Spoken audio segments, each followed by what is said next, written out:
এটি শুধু একটি ভাষার দাবি ছিল না, এটি ছিল অস্তিত্বের লড়াই।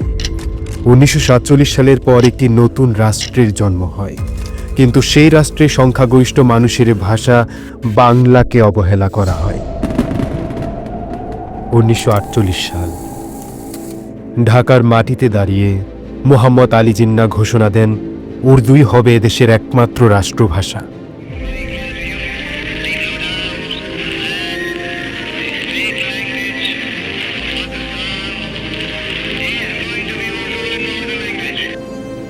বাংলার ছাত্র সমাজ রুখে দাঁড়ায়, ঢাকার রাজপথ গর্জে ওঠে প্রতিবাদে।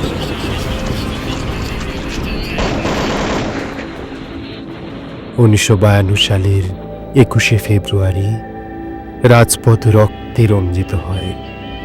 তরুণেরা প্রাণ দেয় মায়ের ভাষার জন্য।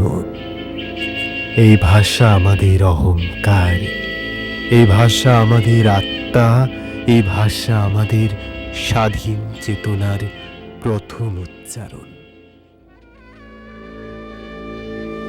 ফেব্রুয়ারির 21 তারিখ, দুপুর বেলার অক্ত। বৃষ্টি নামে, বৃষ্টি কোথায়? বরকতেরই রক্ত।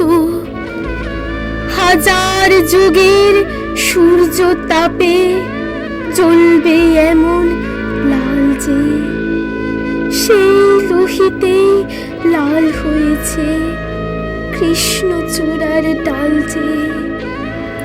প্রভাত ফেরির মিছিল যাবে, ছড়াও ফুলের বন্যা। বিষাদ গীতি গাইছে পথে তিতুমিরের কন্যা। চিনতে নাকি সোনার ছেলে ক্ষুদিরামকে চিনতে? রুদ্ধশ্বাসে প্রাণ দিল যে মুক্ত বাতাস কিনতে। পাহাড়তলির মরুণ চূড়ায় ঝাঁপ দিল যে অগ্নি। ফেব্রুয়ারির শোকের বসন পড়ল তারই ভগ্নি। প্রভাত ফেরি, প্রভাত ফেরি, আমায় নেবে সঙ্গে।